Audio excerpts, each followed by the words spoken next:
Con ustedes, Emi Brunetti. Hola amigos, ¿Cómo hola estás? internet, ¿cómo ¿Cómo va andan? eso? ¿Me ves bien ¿Estás ahí? barbo? Sí, sí, perfecto. ¿Estoy barbo?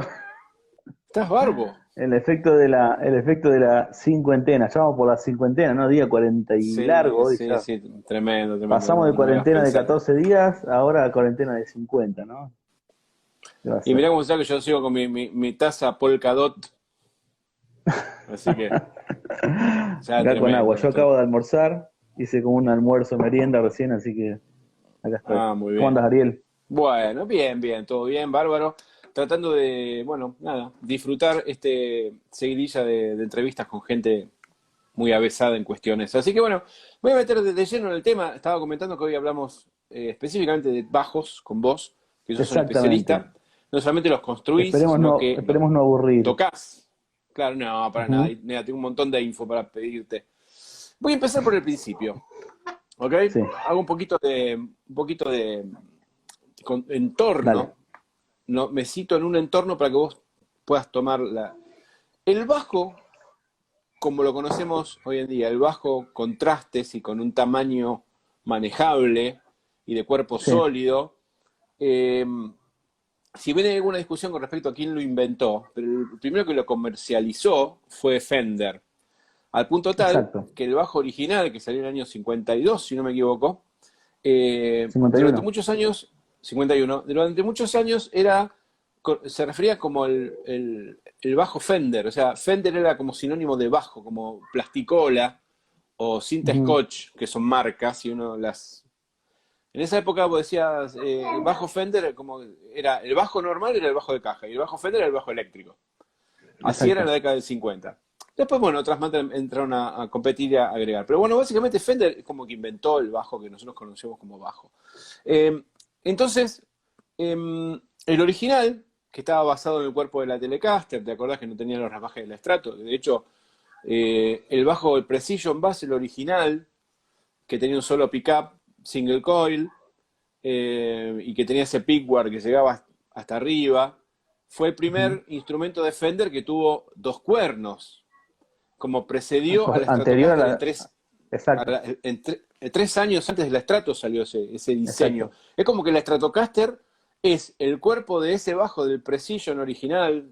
eh, eh, es como que, digamos, tomó ese diseño y después lo bajó a la guitarra más chico. Pero bueno, volviendo al tema, yo quisiera que vos nos cuentes específicamente el tema de la elección de las escalas de los bajos, las diferencias de sonido entre escala larga, escala media, escala corta, que le cuentes un poco a la gente específicamente sobre ese tema y qué escala tiene, por ejemplo, un bajo Fender, un bajo Gibson, un Warwick y cosas así. Bueno, un poco, siguiendo un poquito con lo que empezaste a contar vos de historia, Fender es como el Ford de los bajos, ¿no? Fue el que lo empezó a comercializar de manera masiva, como que armó algo para que en la línea productiva salga fácil y que salgan como instrumentos de supermercado, ¿no? Uno atrás de otro. Pero hubo cosas anteriores, no salió de la nada eso. El primero que hizo algo parecido fue Paul Tumark, creo que se pronuncia así, como 15 años antes. Después también Rickenbacker había hecho un Rickenbacker, dijiste contrabajo de bien. escala. ¿Rickenbacker o Rickenbacker? Se dice Rickenbacker, Rickenbacker. ¿no? Rickenbacker es Rickenbacker, Rickenbacker. mira, Exacto, Rickenbacker, sí. bueno. Exactamente como se le. Bueno, había hecho como un contrabajo, eso si lo googlean lo van a ver, es como un contrabajo, no me acuerdo cómo se llamaba, que también era de escala un poquito reducida, todo con la intención de facilitarle la vida a los bajistas, a los contrabajistas en realidad, porque el contrabajo era un instrumento de cámara, ¿no? Se usaba en las sinfónicas y demás, y bueno, se empezó a usar en música popular como el jazz, música country, un montón de estilos y era un quilombo transportarlo, era un ropero, hasta el día de hoy es un quilombo transportarlo, pero también había un problema con el volumen del instrumento, en contexto de banda se perdía mucho, entonces todo lo que buscaban era, primero que sea algo más simple de tocar, más amigable, y además que se pudiera amplificar, porque en esa época empezaba todo el tema de la amplificación de instrumentos y los PA, los PA no, porque eran todos con equipo, pero así nace, más o menos, nace de la necesidad del músico. Lo que hizo Fender también es ponerle traste para que, por eso se llama Precision el primero, porque estaba temperado el instrumento, es decir, vos podías tocar notas en los casilleros, que con el contrabajo no pasaba.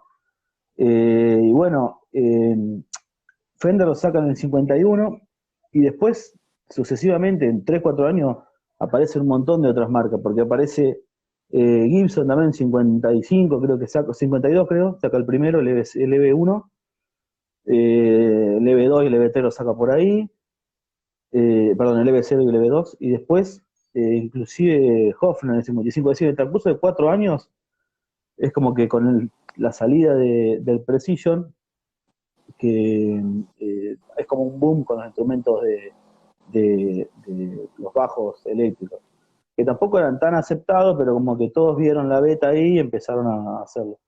Eh, con eso se establecieron como, digamos, con la creación de esos instrumentos se establecieron como ciertos estándares, digamos. El primer bajo que hizo Fender es de 34 pulgadas, separación de cuerda de 19 milímetros, y eso sigue hasta hoy. Cualquier bajo que compres hoy, el 90% tiene esas dos medidas, las conserva. 34 pulgadas, 19 milímetros la separación de cuerda en el puente.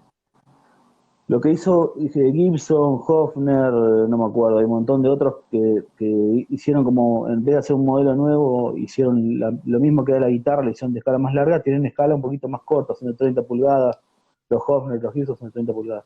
Salvo los RD, los Gibson RD, que son los nuevos, los RD, los Graver, los Reaper, todos esos que sí son de escala larga. Pero bueno, esa medida que hace, ahí está saludando un montón de gente, pasa largo, así que saludo así general. Esas dos medidas con las que Fender salió al mercado son las que más o menos se, se trasladan en el tiempo y se siguen usando hasta hoy. Bien, o sea, básicamente podemos definir que los bajos de escala corta son de 30 pulgadas y los de escala Así larga es. son de 34, porque yo he visto bajos de 36 y de 32. También Eh, ahora hay de ¿Cómo, 32, los Alembic son de 32. bueno, cómo podés definir, hacia grandes rasgos, la diferencia de tono, dado el mismo mueble, ¿no? Dado el Ujú. mismo mueble y el mismo grosor de cuerda, ponele 0,45, ponele, por decir una. Sí. ¿Cómo podés definir la diferencia de audio de las diferentes escalas? Bueno, el bajo de 34 pulgadas, la cuerda está más tensa, ¿no? Entonces suele tener un poquito más de sustain y un poquito menos de ataque. Los bajos de tipo el Hofner o los Gibson, si vos lo escuchás, tiene como un punch así distinto a un bajo Fender. Eh, la cuerda vibra muchísimo más, entonces el primer sonido es muchísimo más fuerte, pero después tiene un decay, o sea, no tiene tanto sustain como un bajo de escala más larga. Inclusive para slapear son como medio, o sea, para técnicas más modernas son como medio, no son muy amigables, ¿viste? Se usan más con Claro, púa, eh, pero esa es la diferencia básicamente. También son un poquito más cómodos, es un poco más parecido a una guitarra tipo Fender tiene escala 25.5, estos son 4 pulgadas y media más, es decir, que son, sacando la cuenta en el aire, 10 centímetros más contra el otro que son casi 20. Entonces, cuando vos lo agarrás a la mano te queda hasta más cómodo, te calza un poquito mejor si estás acostumbrado a tocar la guitarra, pero tiene esa limitación, entre comillas, porque puede ser una limitación para alguien que toque el bajo, o puede ser un plus para alguien que le guste ese tipo de sonido. claro. El bajo, yo por lo menos la visión que tengo, digamos, de no ser bajista, el bajo siempre ha Ujú. sido un instrumento como que innovó mucho más que la guitarra. De hecho, en los bajos siempre hubo como primerearon en cuestiones activas, primerearon en cuestiones de construcción.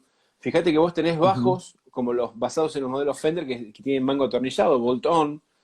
Sí, Tenés la gran mayoría de los bajos más modernos son neck-true, ujú. laminados. Hay muy pocos bajos que tengan el mango encolado al estilo Gibson, en realidad, si me pongo a pensar. Muy poco, sí. Muy pocos. Entonces me gustaría Ujú. que cuentes estas diferencias de construcción del mango, atornillado tipo Fender, encolado tipo Gibson, que hay muy pocos, o neck through, que es la mayoría, los Yamaha, los Alembic, los Tobias, los Warwick, o sea, Ujú. lo que se te ocurra. Entonces, ¿cuál es la diferencia de tono en la construcción distinta? Bueno, primero un poco de historia. El primero que hizo Neck True, si no me equivoco, fue Rickenbacker. Fueron los primeros bajos de mango enterizo, en los 70. Eh, Son distintos a lo que conocemos hoy porque agarraban dos pedazos de madera, ahora se hace por ahí un multilaminado para que tenga otro tipo de resistencia. Y eso genera un montón de estabilidad en el instrumento, genera mejor acceso a las notas agudas porque tenés menos madera en la parte del encastre, eh, y a la vez hace que el instrumento sea un todo, ¿no? Eso es verdad lo que decís vos, hay muy pocos instrumentos, muy pocos bajos que sean encolados. Hay, o sea, todo lo que es tipo los Gibson son encolados, o los que son tipo de caja son encolados, pero el bajo contemporáneo no, digamos, no se piensa de esa manera, se piensa o neck true, o hay como una tendencia ahora a hacer todos los mangos laminados, que a mí me encantan. Y bueno, lo que le da es eso que te acabo de decir, o sea, el mango laminado le da un montón de estabilidad, es un pedazo enorme de madera. Como te decía, el mango tiene 20 centímetros más que una guitarra, tiene el espesor es similar porque tiene 21 milímetros, 22, y tiene una tensión de cuerdas enorme, entonces necesitas que eso tenga cierta estabilidad, y el mango laminado no significa que el instrumento que no sea laminado va a funcionar mal, porque hay instrumentos de hace 70 años que funcionan perfecto, pero con eso te ganás como un factor de seguridad, ganás que el instrumento eh, sabés que no se va a mover y que va a estar ahí sin un compromiso de tensión ni nada parecido. Y en Claro. cuanto a sonido, yo los mangos que son laminados no le encuentro diferencia a los mangos que sí son laminados, pero con los bajos neck true sí hay una diferencia porque el bajo suele tener como muchísimo más sustain, la nota tiende a ser un poquito más aguda, es un pedazo entero de madera sólido, donde está murado la cuerda, entonces tiene como esa diferencia de sonido. Después en colado, como te decía, hay muy poco y yo la verdad.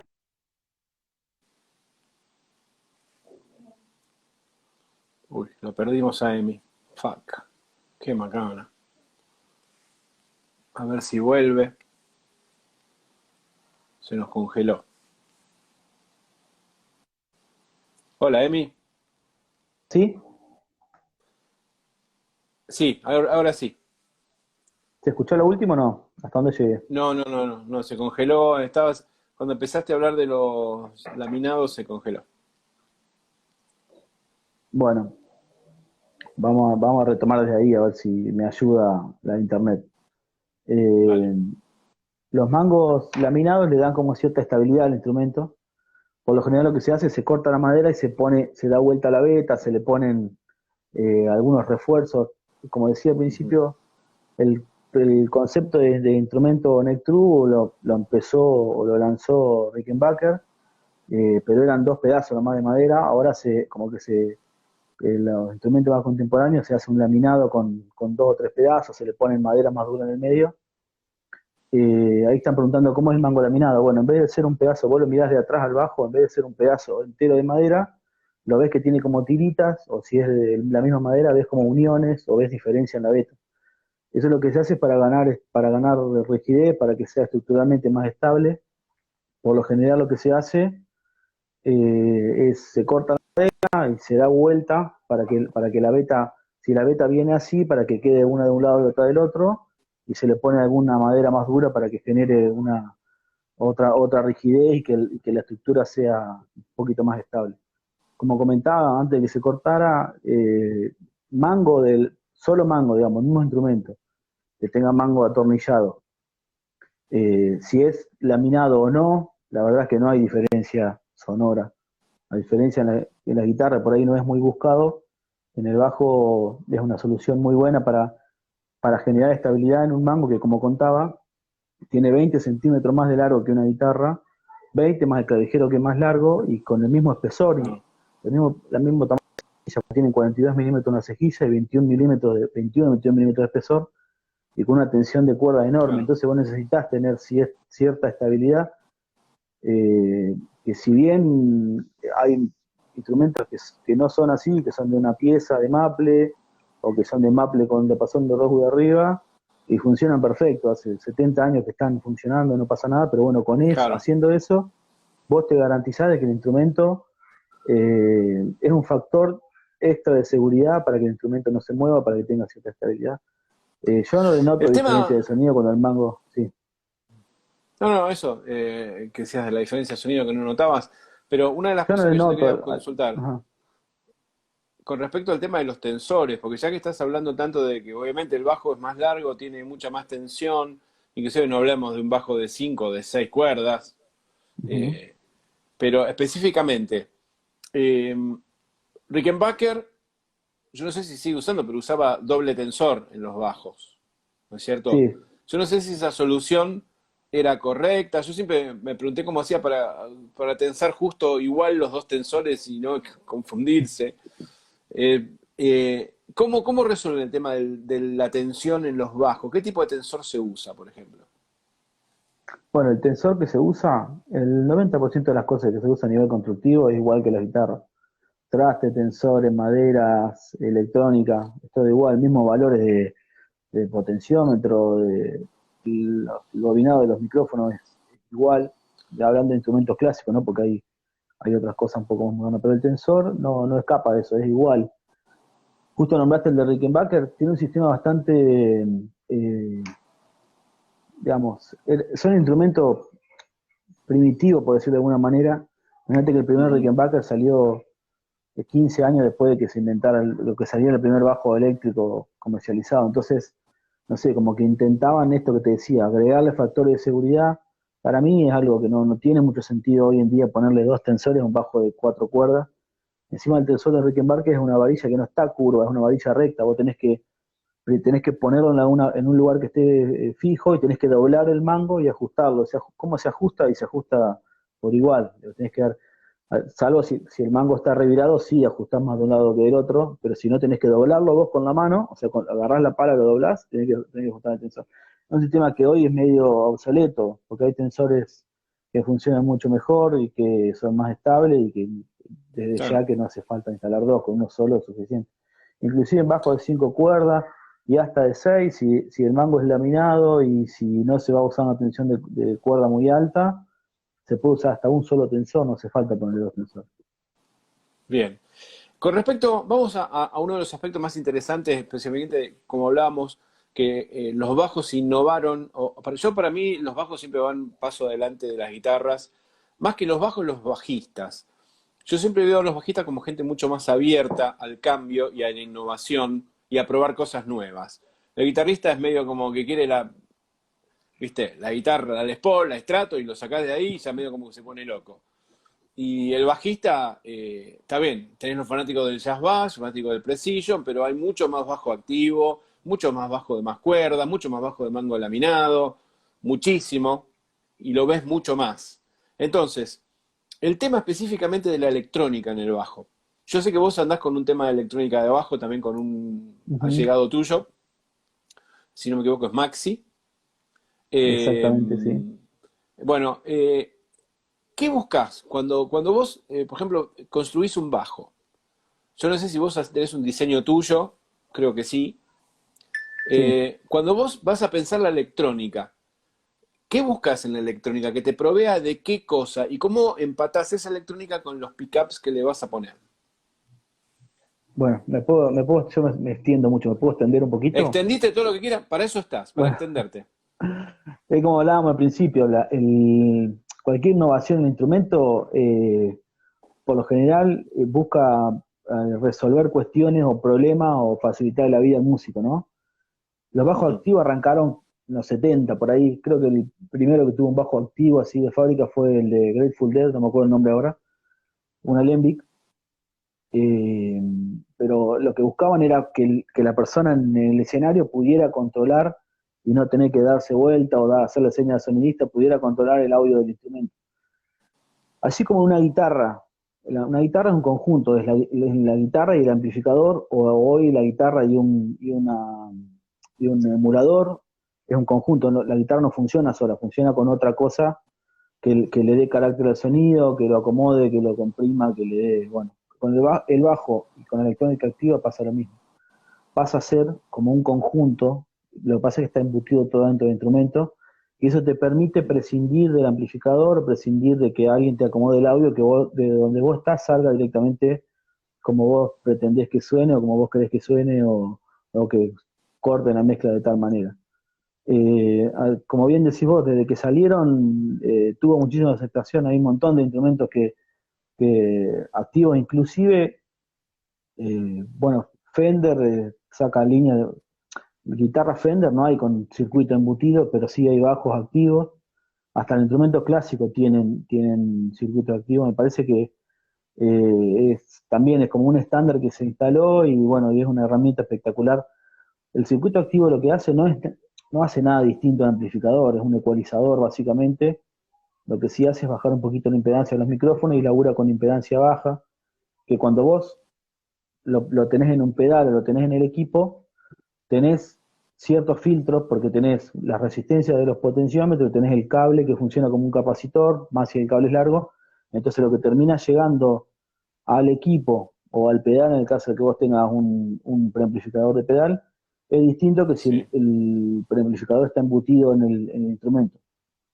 Entonces, en resumen, lo que hace el preamplificador es acomodarte el audio y que vos lo puedas tener a mano y a la vez labura con la señal limpia del micrófono sin ningún filtro pasivo como los potenciómetros o el cable. ¿Qué es lo que yo busco vos me preguntaste qué buscaba yo en el amplificador? Lo diseñamos con Maxi, el que trabajaba en MBS antes. Y bueno, lo que buscamos es un amplificador simple, que no tenga 20.000 perillas, 20.000 botones y cosas, opciones, sino que dé realce y recorte de agudos, que es importante. El recorte funciona como un tono de agudos, el realce funciona como un boost de agudo, y el grave solo realce, porque realce de grave en un instrumento, recorte de grave en un instrumento como que suena una lata agudo. Eh, y bueno, ese es el que estoy ofreciendo en los instrumentos, también activo pasivo, cosa de que eh, bueno, es como un salvavidas, en el momento que te quedas sin batería o pasa lo que pase, tenés la opción de que pasarlo a pasivo, y a la vez, bueno, sí, qué sé yo, si querés probar cómo funcionaría todo en modo pasivo, lo podés pasar, perdón, por ahí una mosca dando vuelta. Y bueno, y funciona con todo, me está matando, funciona con potenciómetro de 250, entonces el bajo en pasivo funciona tal cual como funcionaría sin el preamplificador, y bueno, no tenés esa caída de volumen o esa pérdida que tenés cuando en los demás circuitos activos que te pasa que el bajo se muere cuando lo pasas al pasivo. ¿Y los pickups pueden ser cualquiera o son específicos para ese sistema? No, no, puede ser cualquiera, porque está hecho digamos, para pickups de impedancia alta, como cualquier micrófono, impedancia media en realidad, no es impedancia alta, pero cualquier micrófono clásico, digamos, de Alnico, como cualquier micrófono de jazz. Claro. Está pensado como Bueno, para ponerlo en un bajo clásico, digamos. perfecto. Me gustaría que hablemos un poco de dos o tres modelos de bajo en particular icónicos. Bueno, por un lado, del Jazz Bass, del Stingray, Ujú. ¿no? Del Rickenbacker, ya hablamos un poquito, y podemos hablar de, no sé, por ejemplo, algún Yamaha o un Warwick o alguno de los bajos así modernos. O sea, si vos Ujú. tuvieses que elegir como bajista y como luthier que conocés realmente cómo funcionan esos bichos, un bajo que represente cada uno de los sonidos clásicos de bajo, Ujú. más allá del gusto estético me refiero, ¿eh? Me refiero como herramienta, como a nivel funcional. ¿Cuál es el mejor clásico que hay? El mejor bajo para Para mí, rock, el mejor bajo para ujú. funk y así. Bueno, primero voy a hacer un paréntesis, como enganchando un poquito lo que veníamos hablando. Jazz Bass, Precision y Stingray, en esencia son el mismo mueble. Es Fresno o Alder del cuerpo, misma escala, misma cantidad de trastes, maple, puente con cuerda a través del cuerpo o tipo la chapa doblada, mismo sistema de clavija. Lo único que cambia en los tres bajos es el mismo bajo, idéntico, lo único que cambia es la electrónica. El Precision tiene un solo micrófono split, el Jazz Bass tiene dos micrófonos simples y el Stingray tiene un humbucker de polos grandes conectado en paralelo y circuito activo. Y los tres bajos tienen un sonido muy característico y muy, muy distintivo y muy diferentes entre sí, son tres bajos diametralmente opuestos. Volviendo un poquito a lo que hablábamos hoy de Sí. la electrónica, eh, porque siempre está esa disyuntiva, ¿viste? Entre la madera, el mueble, la electrónica. Entonces, como para poner en ejemplo algo que pasa en los instrumentos, en los bajos eléctricos, que si bien la madera es súper importante, el carácter que le da la electrónica al instrumento, la presencia, el sonido, es totalmente distintivo y comprobable en esos tres ejemplos que acabo de poner. Bueno, ahora Yo volviendo, respondiendo. puedo agarrar un micrófono, por ejemplo, de Stingray, el humbucker ese, y lo pongo en un Precision, y el Precision me va a sonar como un Stingray. Si le pones el mismo circuito, sí, porque en esencia el mueble es el mismo. Lo mismo con un jazz bass, o con un jazz bass le pones un micrófono de Precision, va a sonar como un Precision. Y son bajos que suenan muy distintos, ¿eh? O sea, por ahí en los discos más modernos, están muy mezclados, procesados y comprimidos, entonces el bajo tiende a sonar como muy similar, pero en los discos más viejos, donde el bajo por ahí no estaba tan procesado, es muy distintivo el sonido de jazz bass, de Precision, de Stingray. Y bueno, como te decía, suenan muy distintos los tres y es el mismo instrumento, igual. Qué loco eso, ¿eh? Ujú. Y escúchame, en el tema, por ejemplo, de los materiales, por ejemplo, ¿viste, conoces el Factor? El Kubiki Sí. Factor, no sé si vos viste alguno Pues, alguna vez. Yo tuve uno en los 80, tenía un amigo que tenía uno y se fue a vivir afuera y tuve ese bajo un año en mi casa. No era mío, mm, después cuando volvió se lo devolví, ¿no? Pero tuve un año tocando ese bajo. Y me llamó mucho la atención la construcción del mango, que era un laminado muy finito, de láminas de un ujú. milímetro, decenas de láminas de un milímetro, vos lo veías de atrás y era todo a rayas el mango, era Sí, tremendo. Bueno, el tema de la extensión que vos bajabas a re la sexta, soltando una perilla y agregaba un traste más extra. A mí me pareció ese bajo, yo siempre desde que lo vi, como o sea, lo más innovable que era tremendo. O sea, yo venía ujú. probando Precisions o Stingrays o cosas así. Y cuando vi el Facto, digo, boludo, esto es la NASA, Nada, es tremendo, es buenísimo. ¿no? Yo Era nunca tuve uno en tremendo. persona, nunca tuve uno en persona, lo he visto en fotos. Sí, he probado algunas imitaciones acá, hay algunos dando vueltas que tienen un sistema parecido, que el mango tiene como una extensión y vos le bajás una palanquita y te suelta, te levanta una cejilla, Cambia te de, convierte el cambia de traste cero, escala, cambia la claro, tensión.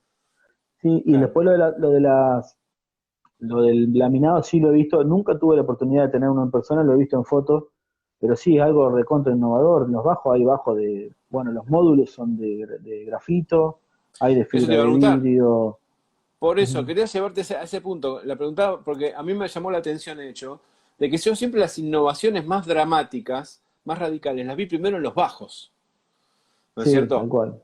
Por eso te decía, el hecho, y yo creo que tiene que ver que, en donde te quería llevar ahora con la consulta, vos como luthier, cuando hablas con los clientes, ¿vos no notás como que el bajista es una persona como más abierta a probar cosas nuevas con respecto a la construcción de los instrumentos?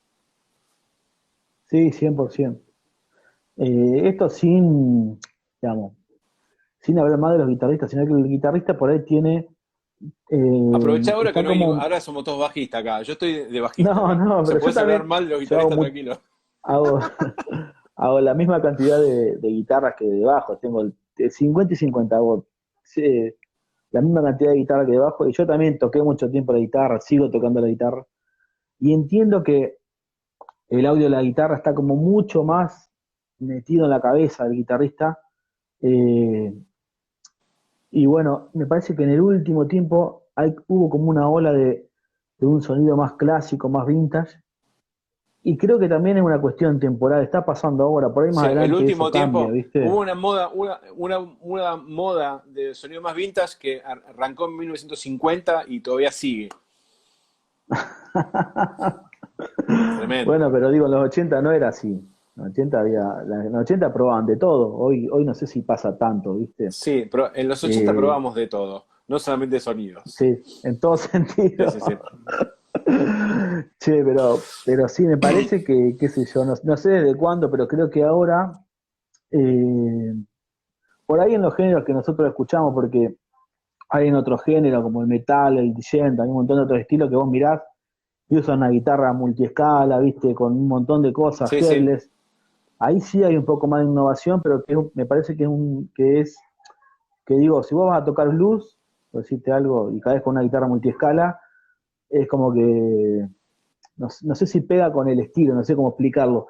En cambio, en estilos que por ahí que están surgiendo, o que son, o que tienen menos tiempo, es como que la innovación entra más fácil. Eso pasaba en los 80, la música que lo hacían en los 80 por ahí. Yo era muy chico en los 80, ¿no? Pero supongo que la música que lo hacían en los yo no 80 había era nacido, a mí me lo 100% contaron. experimental. Claro, sí. Bueno, era 100% experimental, entonces, ¿qué mejor para experimentar que en un instrumento novedoso, ¿no es cierto? Hoy por ahí, Claro. si vas a tocar un estilo clásico, no tenés ninguna necesidad de experimentar. Pero es verdad lo que decía, el bajista está mucho más abierto. A mí me pasa que vienen con una idea y bueno, y siempre la terminamos charlando. Yo trato de que el cliente esté conforme, ¿no? De imponerle yo lo que quiero hacer. Pero bueno, el mango laminado lo ofrezco siempre. Es un laburo enorme.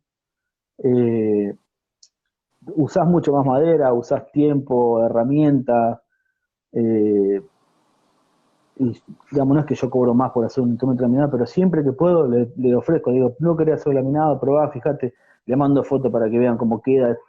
Encima, estéticamente queda lindo porque queda, cuando le pones alguna madera más oscura, le quedan esas tiritas, entonces, y por lo general me dicen que sí, me dicen que sí, están como abiertos a probar cosas, a cambiar el instrumento.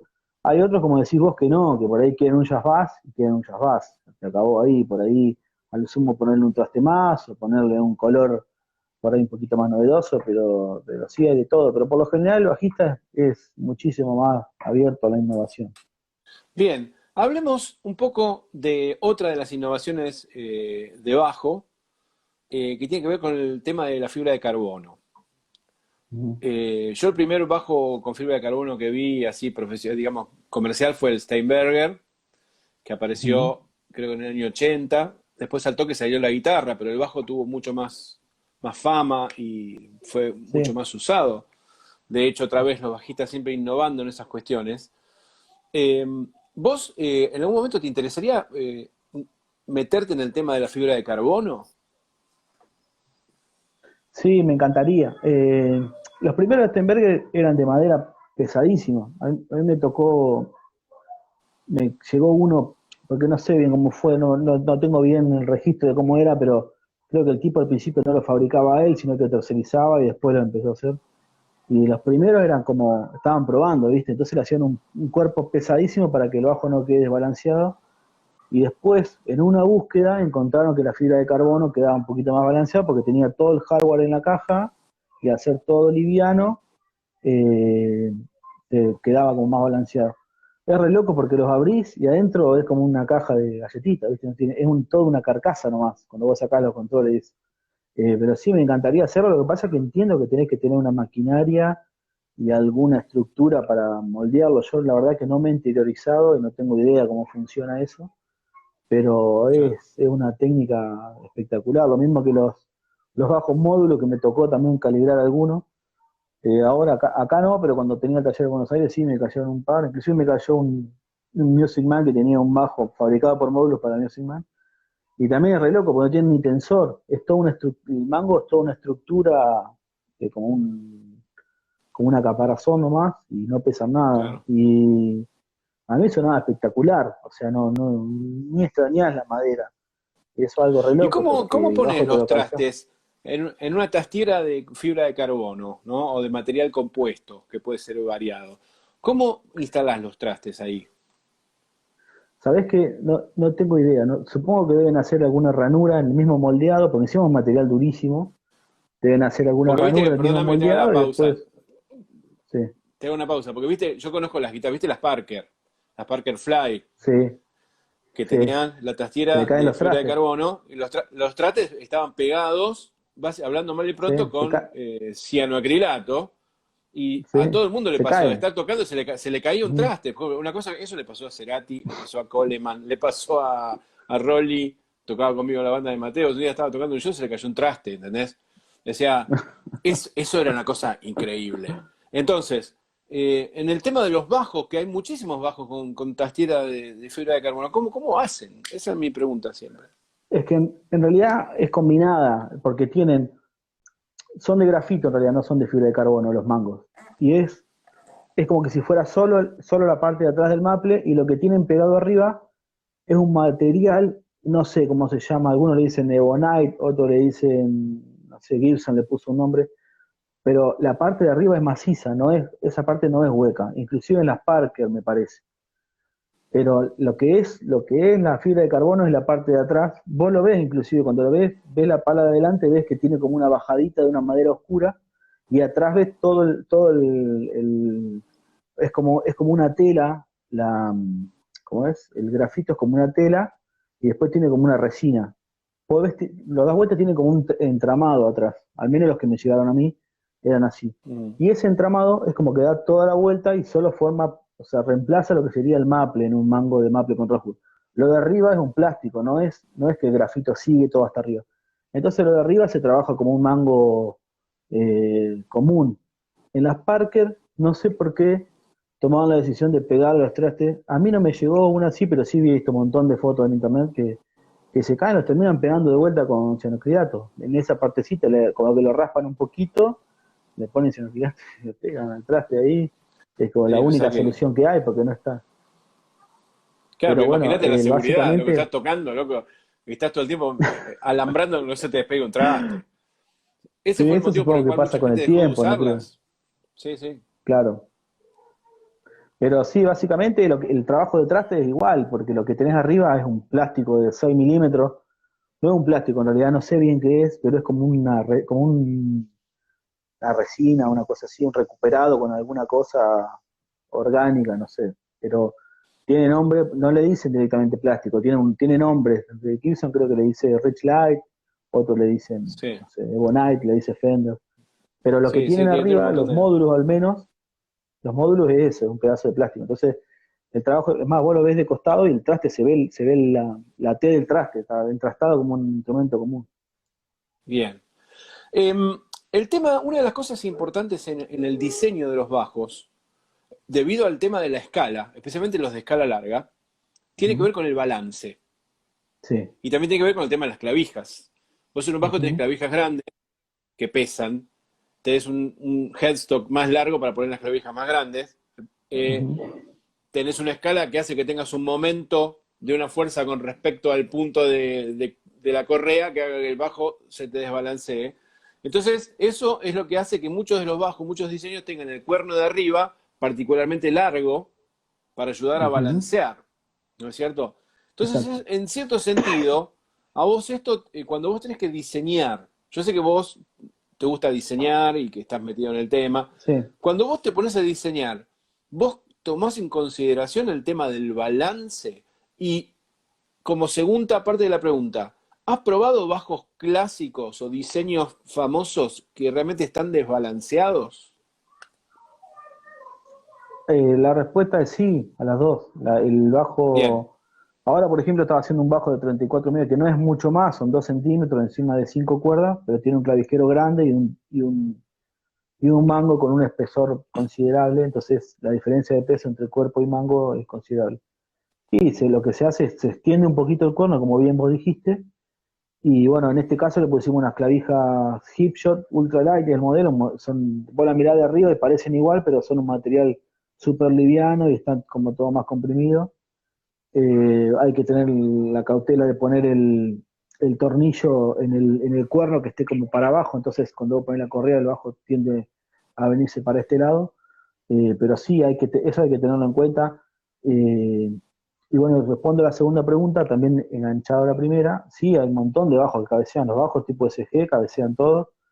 Inclusive los Hofner cabecean porque algunos le ponen son re livianos los cuerpos y son chiquititos, pero algunos le ponen la correa clásica es como un cuero que se engancha entre, la, yo entre lo tengo un que queda Hofner, del, que es del el bajo que yo uso para tocar.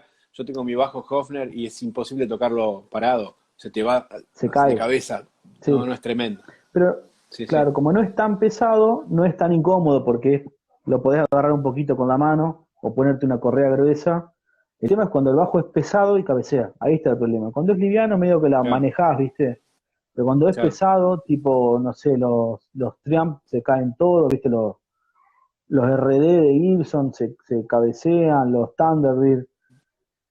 Vos ves que todo lo que usan lo usan por la rodilla con púa, no sé, no, tenés que buscar una técnica para que el bajo no se te vaya, Claro, pero porque es un lo bajo agarrás que, del mango, claro. Claro. pero fíjate que todos lo usan, bueno, lo usan así, medio abajo. Si vos lo querés usar para tocar de manera medio clásica, se te va un poco. Por ahí lo podés corregir con una correa gruesa que haga como que haga una fricción, ¿no? Que acá se te quede, pero igualmente vas a sentir una fuerza que se te va así. Para mí hoy en día, si bien hay muchos que todavía siguen diseñando bajos así, como para que el bajo tenga un aspecto retro, ¿viste? O retrofuturista, Claro. moderno, perdón, o vintage, la verdad que si vos hoy, al menos mi visión, si vos estás diseñando un instrumento hoy, tenés esa información a tu favor, sabés que el instrumento tiene que tener un punto de equilibrio y esa información tenés que usarla y diseñarlo en consecuencia, ¿no? Porque esos bajos por ahí lo que hacían era agarrar el diseño, el EBC, el EB1, perdón, que es el tipo SG, agarraron la guitarra, le pusieron un mango más largo y después se dieron cuenta que cabeceaba cuando salió a la venta, supongo yo, no sé, o cuando se empieza a usar en el escenario, el instrumento, pero hoy eso ya lo sabés, entonces tenés que diseñar en consecuencia, me parece. Por ahí, Sí, digamos, no, por no, ahí lo que te pasa es que terminal. te acorta un poquito el vuelo que podés tener en la forma del cuerpo, porque sí o sí tenés que tener un cuerno acá, ¿viste? Entonces por ahí si querés hacer una forma media loca, estás como condicionado a la forma. Pero bueno, es algo que tenés que tener para que el Claro, instrumento eso es uno de sea los cómodo y temas, por ejemplo, funcional. interesantes. Claro, un tema interesante que me lleva también a. Me retrotea al principio de la charla, que tiene que ver con el tema de la innovación. Si vos observás en detalle, vas a ver que los que usan bajos, estos bajos que son totalmente. Realmente, yo he tocado con un RD, me lo he colgado y era imposible. Ujú. Me he colgado Sí, un Thunderbird, era imposible. O sea, imposible. Se te van de cabeza. O sea, después de tocar un rato te empieza sí, a doler el brazo. Te lo tenés que, estás como vos peleando bien ahí con decís, el tenés que mango. ponértelo bien bajo y que, viste, entonces básicamente te das cuenta que hay instrumentos que se usan pura y exclusivamente por el look y son incómodos. Y de repente te Sí, das cuenta que, hablando mal y pronto, que las innovaciones o las correcciones a los balances que se le han hecho mediante el diseño en los bajos más modernos, hay bajos, por ejemplo, como los Fodera, como algunos Tobías, como, no sé, bueno, hay muchas marcas que tienen ese mango de arriba, tu cuerno arriba alargado, casi fálico, te diría, ujú. muchas veces, para tratar de balancearlo. O sea que vos, claro, vos te colgás el bajo y es súper balanceado, pero ¿qué pasa? No está bueno el look. Bueno, ¿Entendés? pero Entonces, ¿qué déjame que pasa? te, déjame que te, Sí, sí. sí, déjame que te corte un No, no, poquito. eso. Cuando salió, Dale, dale. cuando salió la Strato en los 50, pasaba lo mismo. ¿Qué era eso? Con dos cuernos ahí, ¿no? Después eso termina siendo algo clásico, pero en el momento genera el mismo impacto, el choque, decís, ¿para qué la hicieron así? Y tiene todo un sentido. El cuerno de acá tiene sentido de que balancee, lo de abajo tiene sentido para que vos te la apoyes y el cuerno de abajo para que vos metas la mano. Bueno, como bien decías vos, Fodera, Tobías, hay un montón de marcas que Fodera hace algo espectacular con el cuernito de abajo, que está muy retraído, entonces vos tenés un acceso espectacular a las notas agudas. Yo estoy haciendo dos modelos propios ahora y a los dos no lo hice de esa manera porque es como muy extremo eso, pero sí, si vos lo mirás familiarmente parece un jazz bass, pero tiene esas cosas que acabas de decir vos, tiene el cuernito un poquito más alargado, tiene el retraído un poquito el cuerno de abajo para que el acceso sea mejor, y tiene un poquito más de culo del cuerpo, cosa que cuando vos colgás la correa se mueve un poquito el punto de apoyo de aquel lado. Pero sí, digamos, lo que pasa es que nosotros estamos acostumbrados a ver, yo me imagino cuando salió el SG pasaba lo mismo, una guitarra con dos cuernos que parece, o sea, hoy la mirás y es algo clásico, pero cuando salió era algo distinto, como pasa hoy cuando ves esos bajos recontra futuristas, bueno, las guitarras tipo Strandberg o todas esas que son headless y que tienen la forma es exclusiva para que sea ergonómica. La realidad que choca por una cuestión, o resulta fálico raro por una No, cuestión no, que pero estás acostumbrado a verlo. guarda, Emi, que ahí disiento un poco con vos, porque el tema de los diseños estos están hace de los 70. Inclusive había Mm. guitarras, las Veillet Citron. Spinetta llegó a tener una, en la reunión de Almendra tenía una Veillet Citron que se había comprado en esa época, Ah, no, que tienen no la esos ubico. cuernitos finitos. Bueno, buscá la foto de la reunión de Almendra, creo del año 79-80. Spinetta tocaba con una Veillet Citron. Esa guitarra era básicamente el diseño del bajo Veillet Citron hecho guitarra, con el mango finito, el cuerno finito arriba, y muchos Alembic, muchos Pedula, son diseños que vienen desde hace mucho tiempo, pero sin embargo no se han impuesto a nivel estético, eso No, es a lo no, que sí, voy, sí, es verdad. Sí, ¿entendés? eso es Y cierto. muchos bajistas, a pesar de que estos diseños están mejor balanceados, son más cómodos, hasta casi te diría que en muchos aspectos suenan mejor, pero el bajista clásico tiende a agarrar inclusive bajos que son incómodos de tocar por una cuestión estética, que obviamente ese es uno de los primeros principales problemas que tenemos los guitarristas, ¿no? Pero bueno, Claro. quería ver qué opinabas vos de eso. Pero sí, igual hay como un punto medio, ¿no? Porque el Fodera, si bien es verdad que tiene el cuerno un poquito más fino y es más alargado, tampoco es un extremo. Vos lo mirás, el Emperor o el otro modelo, el Monarch, tiene como cierta similitud a un Precision y a un Jazz Bass. Uno es offset, digamos, no está tan alejado de eso, digamos, no es tan extremo. Por ahí Claro. sí es verdad que el Pedula tiene una forma un poquito más, este, bueno, inclusive el Warwick, el Tamp o el Corvette también tienen como un, El thumb, como sí. un cuerno, ¿sí? Bueno, eso por ahí son un poquito más aceptados, pero sí es verdad que cuando son muy, muy extremos, es como que digamos, la innovación no se discute, pero después que tenga una aceptación comercial es otra cosa, ¿no? La cantidad de trastes habituales, por ejemplo, viste que en una guitarra, vos agarrás, perdón que nombre guitarras en esta reunión de No, bajistas, es la pero la quiero analogía usar de directa, está ejemplo. bien. No, por eso, mirá, viste que vos agarrás un estrato, por ejemplo, 21 trastes. Así la diseñó el Fender. Le pones 22 y ya hay gente que le agarra un ataque cardíaco, ¿no? Y ni hablar de poner 24, porque en el caso de poner 24 ya tenés que correr el micrófono del mango hacia adentro y cambia el audio. Claro, En el caso de los bajos, específicamente, la escala es determinada, pero la cantidad de trastes y la posición de los mix, por ejemplo, ustedes los fabricantes juegan con la posición de los mix para variar el audio. ¿Te acuerdas del Gibson, por ejemplo, el Gibson Graver? Creo que era el Graver, que tenía un micrófono deslizante. sí, El no me acuerdo Gibson si era el Grave o Graver el Reaper, sí. o el Reaper, no, me parece que el Reaper tenía. El Reaper no, el Reaper tenía dos pickups. Después tenías el G3 que tenía tres singles y el Grabber me parece que era el que tenía el El deslizante. Pero Grave, eran sí, tres tiene que era la razón, misma sí, sí, forma. Bueno, sí. Gibson había resuelto ese tema con un micrófono deslizante. Vos elegías el lugar donde querías el micrófono y ya. El tema está cuando vos lo vas a construir, la posición del pickup. En el caso de un bajo, por ejemplo, un Precision tiene Ujú. una posición que la eligió Leo Fender en el año 51, ponele, ¿no? Pero vos experimentaste con diversas posiciones. Sí, vamos al principio, lo de la cantidad de trastes. Si vos te fijás en una Sí, guitarra, por lo general, el micrófono grave está posicionado más o menos en el traste, donde caería el traste 24, ¿no? En una sí. Strato, en una Telecaster, en una Gibson. Ujú. Cuando la guitarra tiene 24 trastes, esto te lo explico como si no lo supiera o lo recontra saber, pero bueno, para la gente lo digo, ¿no?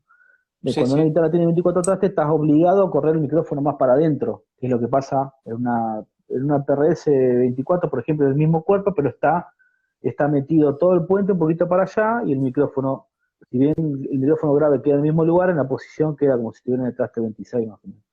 En un bajo Claro. no tenés ese problema porque casi no hay bajos con un micrófono pegado al mástil, salvo los Gibson o algún bajo de caja tipo los Guild o bueno, no me viene a la mente alguno, pero no hay, bueno, los Alembic sí, perdón, pero Ujú. por lo general, en el 99% de los casos, el micrófono más alejado de un bajo está a 14 centímetros del puente y tenés como 10 centímetros más hasta que empieza el mango. es donde metés la mano para lapear y donde tenés ahí ese espacio. Claro, Entonces, que vos le pongas 20, 22, 24 trastes en el nivel sonoro, es nada, es lo mismo, no me pasa nada. Lo que pasa es que en algunas formas de bajo, como por ejemplo el jazz bass o el precision, bueno, muchísimo bajo clásico, el hecho de que vos le pongas más trastes hace que no puedas meter la mano porque te chocas con el cuernito de abajo y resulta casi inusable eso. Entonces, también cambia un poco la estética del instrumento porque se ve que el mango se mete muchísimo para adentro. Imagínate que claro, un Precision tiene 20 trastes, le están metiendo 4 trastes más. No es como una guitarra que le metes 2 trastes chiquitos, sino que es un espacio considerable. Son como 5 o 6 centímetros que le metes para adentro del mango. Y que a la vez es claro. inaccesible. Entonces, eh, en esos bajos casi que el estándar es usar entre 20 y 21 trastes en los bajos clásicos. Después en bajo más moderno, que como te decía hoy, tienen retraído un poquito el cuerno de abajo, y que tienen un acceso un poquito mejor, sí le ponen más trastes. Los Warwick vienen casi todos de 24, los Spector, los Fodera, casi todos los bajos modernos vienen de movida con 24 trastes, pero porque tienen resuelto esa de la forma de abajo. Bien, Y bueno, como te decía, la posición de los micrófonos casi nunca, no hay, muy difícil que tenga un micrófono en el mango. Creo que Fender tiene un solo modelo que es el Telecaster Bass, que tiene un micrófono humbucker ahí. Gibson casi todos sí tienen dos micrófonos, pero después el resto de los bajos no tienen ahí. Y sí, la posición de los micrófonos es fundamental. Un bajo Fender 60 a 1,70 suena diametralmente distinto el micrófono agudo y está corrido 2 centímetros, creo, para el puente. Es significante y el sonido cambia muchísimo. Sí, yo experimento con eso. Obviamente, cuando te piden algo clásico, vas a la fórmula, te fijas qué medida tiene y vas a eso, no necesitas experimentar. Pero claro, cuando por ahí el bajista tiene una búsqueda o bueno, o quiere lograr cierto tipo de sonido, se busca moviendo la posición de los micrófonos.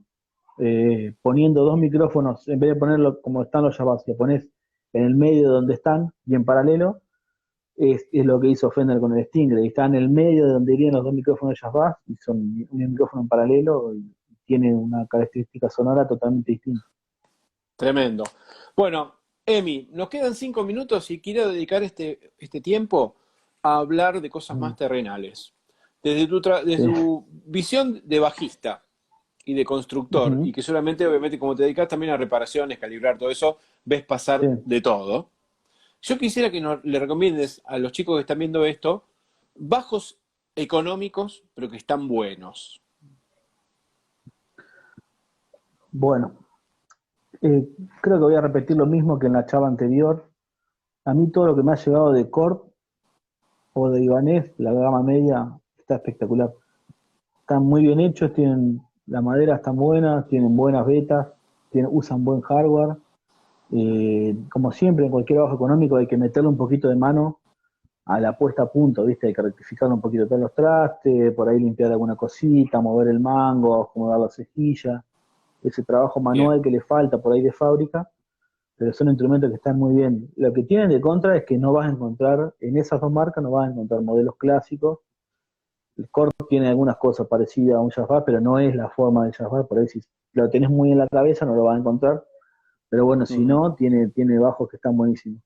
Y después lo que está sacando Fire últimamente está muy bueno, no son tan baratos, a diferencia de por ahí lo que uno piensa, o por lo menos para nuestra economía no es algo tan económico, claro. pero está muchísimo mejor de lo que se conseguía cuando yo empecé a tocar el bajo, que lo que conseguía de segunda marca era una porquería. Hoy encontrás cosas que vienen, no necesitas tunearlo, digamos que como vienen están listos para usar. Claro.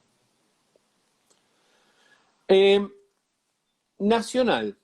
Si yo te pido, por Ujú. ejemplo, construir, o sea, ¿es posible, por ejemplo, construir un bajo nacional? Esto lo están viendo de todos lados del mundo, pero bueno, yo voy a hablar Sí, específicamente acá de Argentina, porque es un luthier argentino y tiene acceso a maderas argentinas. Esto, obviamente, esta pregunta vos la puedes llevar a los luthiers de tu zona, sea donde sea que estés ujú. viendo este video, lo puedes extrapolar hablando con un luthier de tu zona. Yo voy a hablar ahora con Emi de esto.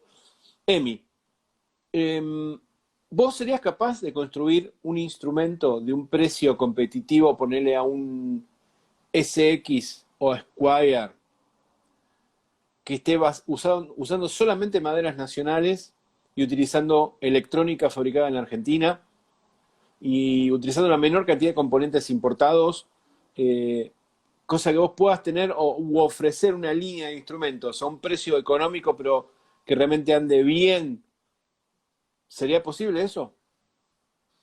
Yo no, pero digamos, hay gente acá que lo hace, hay fábricas nacionales de instrumentos que tienen precio competitivo.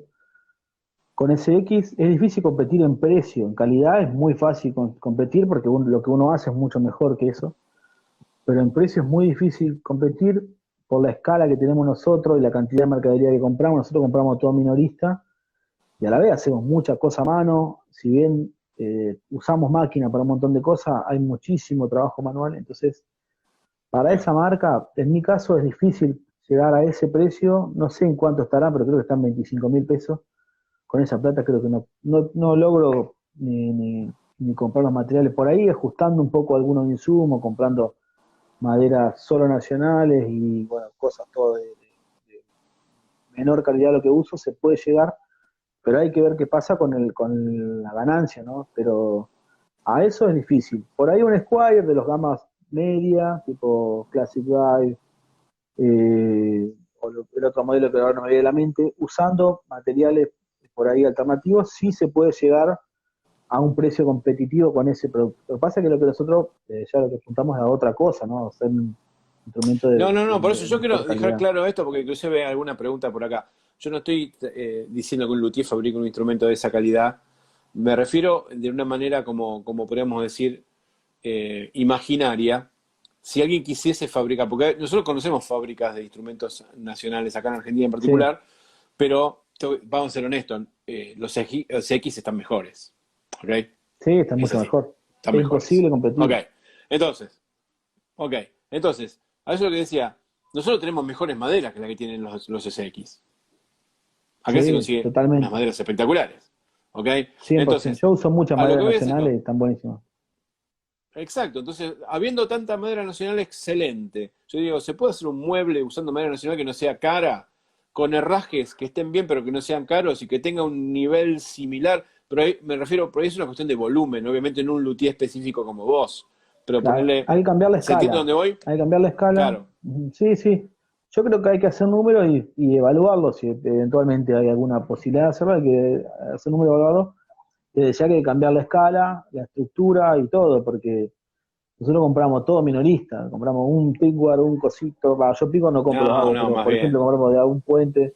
Hay que cambiar la Claro. escala, hay que, no sé, el hardware importarlo directamente en vez de comprarlo a alguno que lo vende acá, comprar Digamos que lotes grandes de madera, el pero problema son los insumos, básicamente. El problema serían los exacto, sí. insumos importados.